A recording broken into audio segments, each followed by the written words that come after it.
I'm Todd Lawless. I'm the operations pastor at Freedom. And, a lot of people say, what the heck does that mean? But it means a lot of things. I oversee facilities, finances, local outreach, global outreach, and some of our staff. So, but it's a kind of an ever-evolving job role. It changes from time to time, which I love. I love the change. So it's been a lot of fun to be on the team here. One of the things that I love about our church is it's very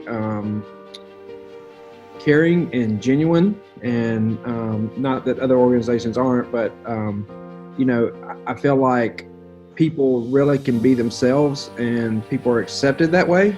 There's not that pressure of, man, I got to put on a front for people. I can kind of just be who I am, and then from there, we just all are trying to be better and to contribute to the community and society as best we can, and so that's some of the stuff that I love the most, and just the opportunity to be here. I've been here since the beginning, since the church launched over 12 years ago, and so it's been awesome to just be a part of this community and be able to connect with the people in the community. And this is home for me, right? Ackworth's home for me, and being able to love this community and be a part of everything that's happening here.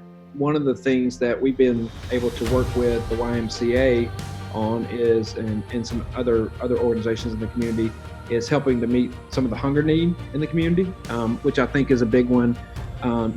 We've chosen to focus on kids who are struggling with food resources due to the fact they're not in school. So many kids rely on that lunch at school or the resources that our schools send home with them on the weekends to make sure that they have adequate food in the home. And so we've tried to work with the schools and work with the YMCA and some other organizations to help make sure we're able to do our part. And that's just what we're trying to do, is just do our part like everybody. I'm a big believer that if everybody just jumps in and does their part, it'll help us to meet the needs of the community as a whole.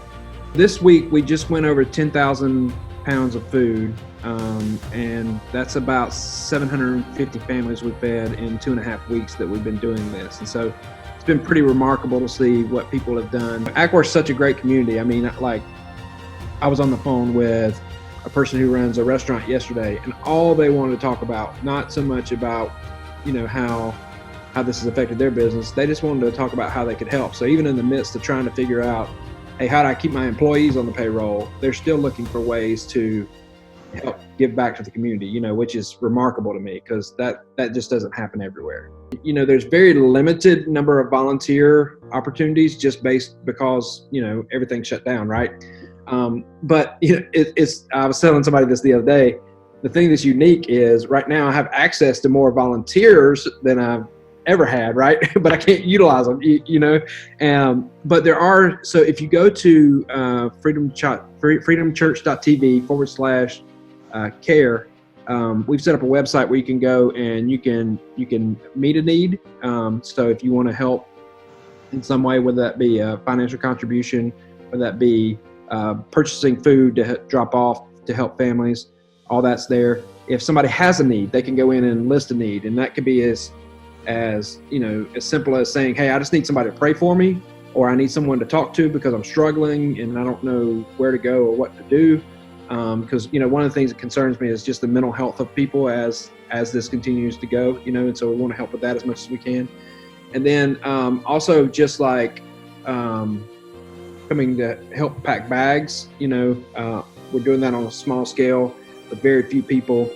And then the deliveries on Saturday, as well as we do have some families that will reach out and say, hey, we need food, but we don't have a way to get it. So we've got some people that are out helping to run errands, whether that be for seniors, senior adults, or just families who don't have transportation. We all experience trouble. One of my favorite verses in the Bible is John 16:33, where Jesus basically says, hey, you're going to have trouble, right? That's a given. Like, there's going to be things that are going to happen. Nobody saw this coming, 6 months ago, right? Like, nobody planned for this.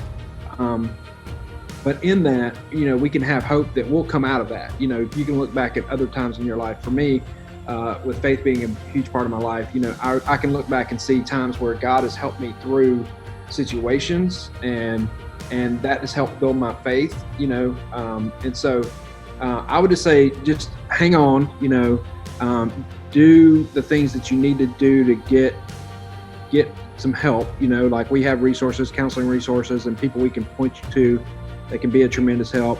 But just hold on, because I think the police, the slogan the police department's been putting out there, "This too shall pass," is so key, right? Because it's easy to focus on the negative side or the things that you're struggling with, or get caught up in, whatever thing, but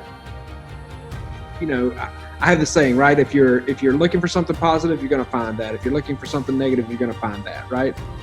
And I say this all the time, but like the way that the government offices, the way that the schools, the way that the businesses, the way that the churches all work together here is unlike anything I've seen anywhere. And it's a blessing. And so I'm grateful for that, and grateful to do what we can to help meet the needs that are in the community.